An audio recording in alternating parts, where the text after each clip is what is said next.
Hello, I'm Mackenzie Perry, and this is Chapter 9, Personalities Throughout the Years. So basically this chapter was about deaf historical figures throughout the years, and the types of deaf leaders that there were, how deaf people network, and then some mention of prominent deaf leaders, and people who really made a big impact within the deaf community. It's kind of cool because there's also some deaf firsts, and as well as a whole list of important deaf people throughout the years, and some cool contributions that they've had.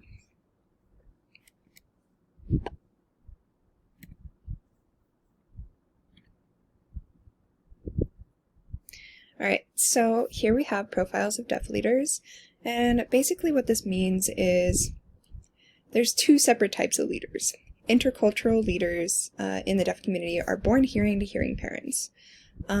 They became deaf after learning English and had a lot of interaction with the hearing community.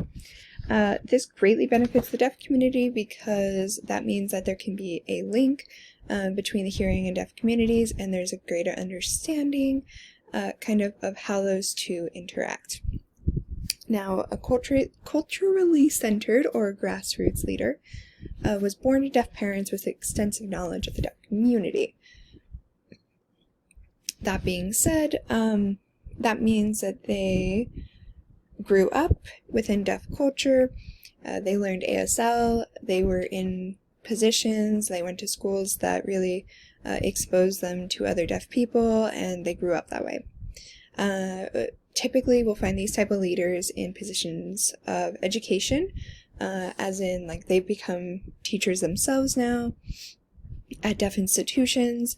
There's deaf organization leaders, and most of the time, the culturally centered leaders will become those leaders and organizers or athletic organizations. As we're going to see later in this presentation, I actually talk about a deaf woman who greatly impacted athletics at a certain school and for a certain group of young ladies, which is pretty cool. Alright, so networking by deaf people. Now this is actually a huge topic. This is basically how other deaf people interact with each other and get out in their community. Main source of contact is really publications and social gatherings that are put together by members of the deaf community so that they can come together, relax, socialize, play sports together, have common interests, all that sort of stuff. So really what I've included here is the Little Paper Family, and so in reference to that, that is like a network where schools would exchange publications, which are just writing and works done by deaf creators and deaf writers, and so these like little publications usually contain a page devoted to lives and doing of alumni. So it would kind of like follow these alumni throughout the years and see what they were up to, what contributions they had made, all that fun stuff. So some publications that were super prominent were the Silent Worker, Cavalier, The Frat, Silent News, Current, Deaf Life, New Horizons, and Sign News. However, like the main one was Deaf Time News, which sends out info about deaf events and deaf individuals within the community, just so everyone kind of like knows what's going on and where they can have an opportunity to interact with the deaf community around them. Alright, so something that I wanted to bring up that really isn't in the textbook, but it's kind of related, is social media in the deaf community. I wanted to bring this up because of the recent pandemic and the impact that social media has had on everyone, really. So social media has made it easier to connect, easier than ever, because there's so many people looking for connections out there online. Beyond that, having deaf role models in social media allows students to see deaf representation and to be able to look up to someone and realize that they can have the same opportunities and they can go just as far. And then lastly, it just brings together people of all different backgrounds. So while there is that identity piece of being part of the deaf community, there's also LGBTQ individuals in the deaf community, or people who are passionate about one thing or the other, and social media has the opportunity to bring together like niche groups who all share common interests. So if you see on the right here, I've included a picture of coffee, and the link above it is actually an event. So it's an ASL coffee chat group, which thus the coffee picture, and that is basically my example of how social media can connect a lot of people.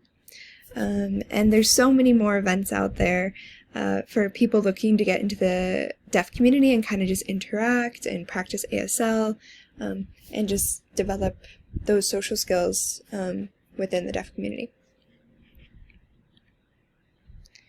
All right, so continuing on with networking, a really lovely example of how media and the internet really help with that networking over the years is the Gallaudet Protest of 2006. So the media really made this protest worthwhile, and I'll explain why. The protest spread all over the internet, and people from all over came together. It was mostly alumni of Gallaudet University. However, a lot of people who had no connection to the university whatsoever created a tent city when the word was spread so that they could be there to give resources to people who were protesting and who might have needed water, food, all that sort of stuff that isn't really thought about in protests, but they were just there in support because of the internet. All right, so now moving on from the networking portion of this chapter, so to explain, most of this chapter was split into some sections. So we had the profiles of deaf leaders, networking of deaf people, and now we have some examples of deaf leaders. So one prominent deaf leader was Frederick Schrieber. He lost hearing at the age of 6, and why this is significant to know is because it kind of goes back to the cultural deaf leaders or the intercultural deaf leaders. He attended the New York School for the Deaf and graduated from Gallaudet University. One of the really cool things about him is he was known for his advocacy, and he published legislation for deaf rights.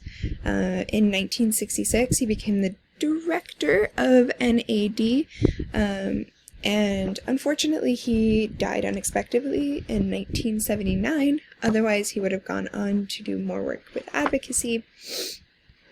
One of his famous quotes is, "What is between the ears is more important than what is in the ears," and another one, "Deaf people can do anything except hear." I think it's important to mention these quotes because it really highlights the center of the deaf community, which is that the only thing that deaf individuals cannot do that hearing people can is hear. Otherwise, they are capable of exactly the same things. All right, so continuing on, we have Andrew Foster. He became deaf at age 11. The wonderful thing about him is his advocacy for education. He went to Alabama School for the Deaf, and he became the first African American to graduate from Gallaudet University, which is huge. He decided to become a minister, and then he established over 30 schools for the deaf in Africa, which is just incredible, the opportunities that he gave those deaf children. All right, now we have Ruth Sager, and she is actually who I was talking about earlier. She was a huge proponent of the girls' athletic program at the Texas School for the Deaf, which in itself is just incredible. Beyond that, though, she earned a total of 304 medals in the Deaf Olympics and other sports competitions alike. She was inducted into many different halls of fame, the USA Deaf Sports Federation Hall of Fame, Texas Women's Hall of Fame. She had a gymnasium named after her, and really people admired her for her love of athletics and advocating for healthy lifestyles. Alright, making history, a selection of deaf firsts. Okay, so I have to be honest here, on this page there was a huge long list of deaf firsts. I decided not to include all of them because I figured you could probably read that. So I did include a few. We have Christy Smith, the first woman to appear on Survivor the Amazon, first woman to appear on a deaf TV series. And then we have Nellie Wilhite, first female deaf pilot. Thomas Coughlin, first deaf Catholic man. And Eugene Hairston, first deaf professional middleweight boxer. I tried to choose people who are more marginalized because I feel like the intersectionality is really important to consider with all these deaf firsts as well. Okay, so the next section was kind of about deaf writers and entrepreneurs. So there was a little section dedicated to both. I've written out kind of the deaf writers that were mentioned and the entrepreneurs, just in case you wanted to do more research into those. I didn't want to give a whole long spiel about all of them because, well, that would take way too long. But anyways, deaf writers, they range from poets to people who published newspapers, editorials, people who edited newspapers, technical writers, writers for the government, all these really important things, and they made huge contributions to the world of writing. And then entrepreneurs focus mainly on running businesses and foundations, so that's kind of where they made their money from and their businesses. All right. One of the other cool things about this chapter was the mention of the Deaf Wax Museum. Unfortunately, I could not find a picture of the Deaf Wax Museum. All that came up was some weird horror wax museums, which was interesting. But this was the top attraction of the 2005 Deaf Seniors Conference, and it was really interesting because when they were there, the 8 lifelike wax figures were unveiled, and the quote of importance from the man I mentioned earlier, Fred Schrieber, "Ears are not important, it's what's between them that counts," and I completely agree. So another important man, Don Beer, he expanded that collection to over 100 wax figures of amazing and important people in deaf history, and he did that over years, and he has continued to expand them. All right, so we have reached the end of this chapter for the most part. After the wax museum mention, there was a whole list of super important people within the deaf community and some amazing things that they've done. I would recommend looking at that. In the textbook, it's page 200 to 207, and it ranges from people in sports to people in academia.